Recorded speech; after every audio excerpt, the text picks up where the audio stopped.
Hi all, അസ്സലാമു അലൈക്കും. നമുക്കിന്ന് മുളക് പൊടി ചേർക്കാതെ ബീഫ് കറി എങ്ങനെ തയ്യാറാക്കാമെന്ന് നോക്കാം. അതിനായി ഞാനിവിടെ എടുത്തിരിക്കുന്നത് 2 കിലോ ബീഫാണ്. 1/4 ടീസ്പൂൺ മഞ്ഞൾപ്പൊടി, 1/4 ടീസ്പൂൺ കുരുമുളക് പൊടി, 1/4 ടീസ്പൂൺ ഗരം മസാല,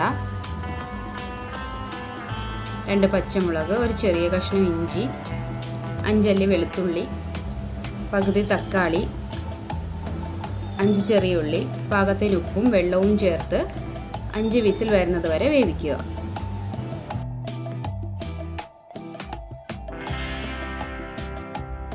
ഇനി കറി തയ്യാറാക്കുന്നതിനായി ഒരു പാത്രത്തിലേക്ക് എണ്ണ ഒഴിച്ച് ആവശ്യത്തിന് സവാളയും പാകത്തിന് ഉപ്പും ചേർത്ത് നന്നായി വഴറ്റുക.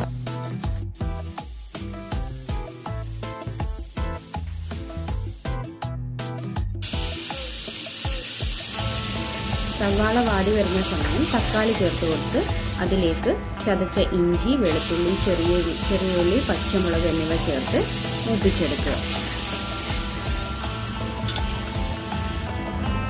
ഇതിലേക്ക് 1.5 ടീസ്പൂൺ മഞ്ഞൾപ്പൊടി, 4 ടേബിൾ സ്പൂൺ മല്ലിപ്പൊടി, എരിവിന് ആവശ്യമായ കുരുമുളകും പാകത്തിന് ഗരം മസാലയും ചേർത്ത് ഇളക്കി യോജിപ്പിക്കുക.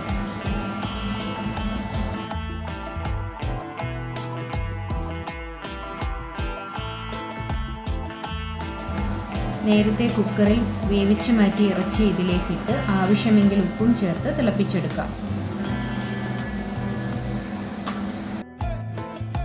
ഈ ചാനൽ ആദ്യമായിട്ടാണ് കാണുന്നതെങ്കിൽ സബ്സ്ക്രൈബ് ചെയ്ത് ലൈക്കും ഷെയറും ചെയ്യാൻ മറക്കല്ലേ.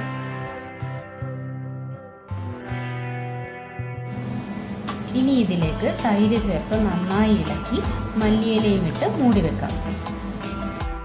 ഇപ്പോൾ വളരെ സ്വാദിഷ്ടമായ മുളക് പൊടി ചേർക്കാത്ത ബീഫ് കറി റെഡിയായി.